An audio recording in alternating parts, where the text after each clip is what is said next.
Malaysia memburu kemenangan kedua untuk kedudukan yang lebih selesa dan perlawanan sengit sebaik bermula. Korea Selatan mendapat pukulan sudut penalti namun gagal menyempurnakannya. Sebaliknya, Malaysia yang membuka jaringan menerusi gol padang Nur Syafiq Sumantri pada minit ke-11. Hanya 6 minit kemudian, giliran Razi Rahim pula menyempurnakan pukulan sudut penalti untuk gol kedua Malaysia. Korea Selatan tidak berdiam diri dan berjaya merapatkan jurang dengan gol pertama mereka menerusi Yang Ji-hoon.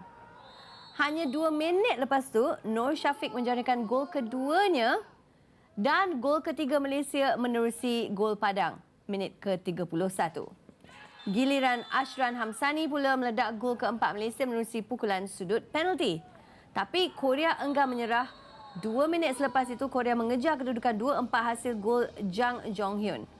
Kelekaan benteng pertahanan negara kemudiannya dihukum lagi dengan jaringan Kim Sung-hyun untuk kedudukan 3-4. Sebelum Razi sekali lagi bijak menyumbat gol kelima Malaysia yang selesa dengan kelebihan 2 gol. Tidak dapat dinikmati kelebihan itu kerana Yang Ji-hoon merapatkan jurang dengan gol keempat Korea. Keputusan 5-4 kekal dan kemenangan ini juga bermakna Malaysia sah ke separuh akhir. Setakat ni tak banyak makna, cuma kita qualify untuk Super Force. I think this game will decide everything. India lawan Japan. If India wins or draw this game, then there's a bit more meaningful for us because then we are into the World Cup for 2023. That's how it stands. So, but it's important untuk kita, like you mentioned, that winning mentality that is important. Of course, kita balik, kita kena kaji semula sebab I think Korea, their strength is penalty corner. Itu cara mereka menang game, and we given away 11 penalty corners dan juga 4 kad kuning, which is very bad for a team to play with that many minutes without players.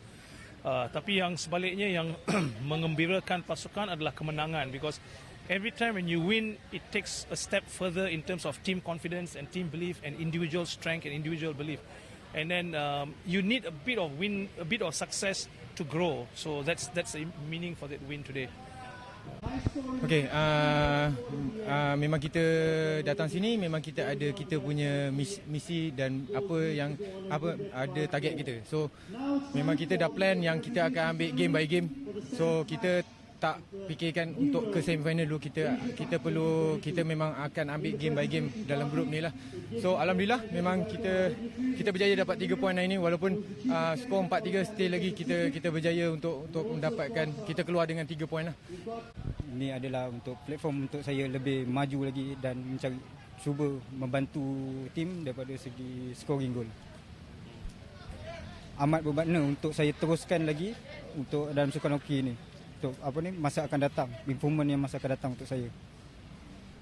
Saya banggalah dapat meneruskan legasi family saya, dan saya akan terus lagi buat yang terbaik untuk membantu tim Malaysia ni di Asia Cup, dan bukan mungkin tapi kita akan menang untuk Asia Cup ni. Rasa macam kita pun bersemangat bila dengar dia orang bersemangat tau. Macam mana lah perasaan Bazli kat sana? Dah layak ke semi, macam best lah kan. So kita nak terus bersama, kita nak ke Jakarta terus bersama dengan bos kita. Apa bos? Bazli Azmi. Anyway, Bazli nampak gayanya Bazli kehadiran Bazli Jakarta ni bawa tuah kan dah ya? Ya. Dah 2 kemenangan betul-turut dah. Yes. Okey, Bazli nak mulakan dengan soalan Nila, sebab semalam rasanya ramai dekat Malaysia ni sentap bila Korea Selatan katakan bahawa Malaysia ni mudah je nak tewaskan. Sekali tengok kita perform. So, apa komen Bazli tentang persembahan hari ni, Bazli? Tapi sengit. Okey, sebenarnya saya sangat terkejut, tetapi saya sebelum melangkah jauh, boleh kita hormat sekejap lagu kebangsaan negara India sekejap je. Baik. Okey.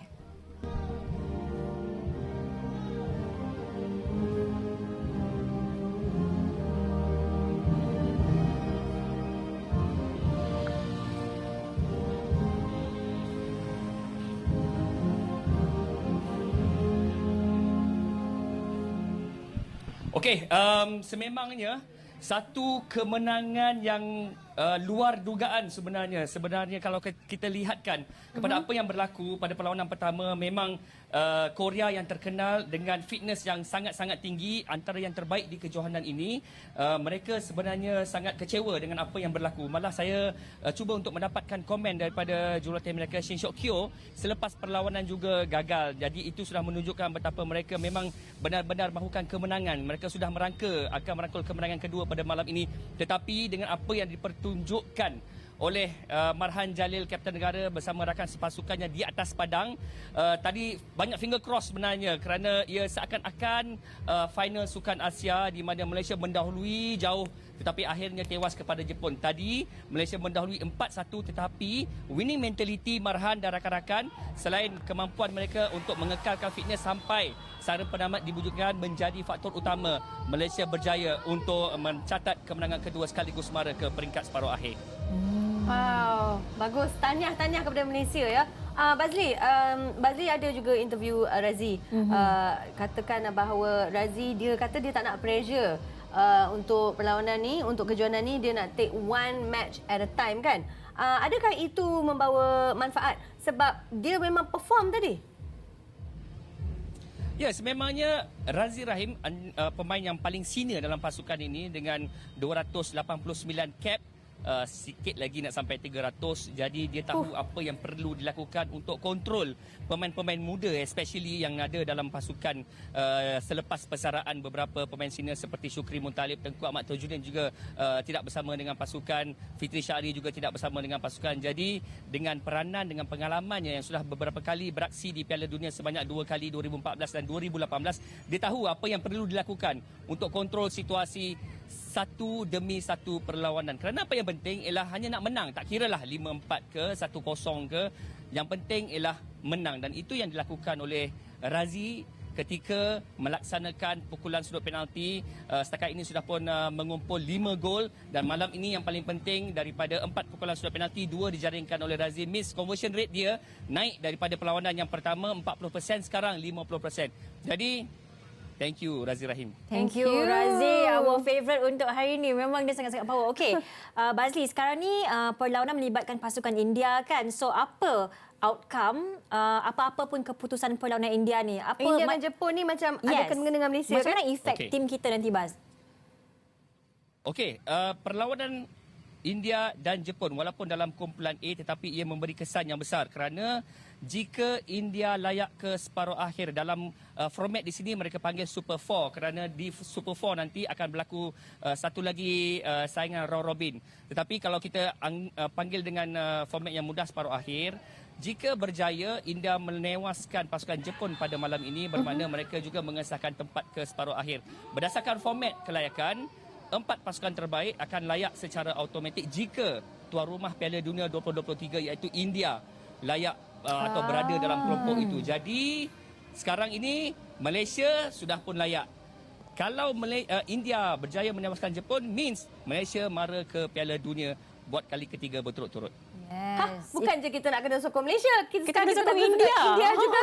Like India tu seteru utama sebenarnya kan. Our enemy, tapi sekarang ni our friend. Sekarang our friend. Untuk sekarang je. Okey Bazli, berdepan dengan Bangladesh dalam aksi seterusnya, adakah mungkin Arul akan rehatkan pemain-pemain utama kerana yelah kita dah selesa ke separuh akhir, atau dia akan turunkan barisan yang sama juga? Okey, saya bertanya soalan sama kepada Arul sebentar tadi, tetapi beliau mahu winning mentality itu di kalangan pemain dikekalkan. Means tak ada step back. Kita akan kekal, go all out, go for goal. Tadi kalau kita lihatkan perlawanan sebelum ini, Pakistan membelasah Indonesia dengan keputusan 13-0. Saya tidak menolak perkara yang sama akan berlaku kepada mangsa atau pasukan selepas ini iaitu Bangladesh, mungkin akan menjadi mangsa untuk pasukan Malaysia. Tinggal lagi adakah pemain benar-benar mahu melakukannya kerana tiket ke separuh akhir sudah pun berada dalam genggaman. Kalau mereka nak push all out, ada sedikit risiko mengenai kecederaan. Kerana apa yang penting selepas itu ialah peringkat separuh akhir atau di sini mereka panggil Super 4 untuk menaiki podium. Perlu diingatkan Malaysia tak pernah menjuarai Piala Asia di mana pencapaian terbaik yang diraih oleh Malaysia pada tahun 2019 muncul naib juara. Alright. Okay, terima kasih Bazli atas info dan juga perkongsian itu. Makin bersemangat tau nak tengok Malaysia mara ni. Betul. Bazli pun semangat juga kat situ. Take care. Bye Bazli. Hopefully tuah Bazli akan terus kekal lah sampai ke bila-bila lah dengan tim hoki Malaysia kita ni.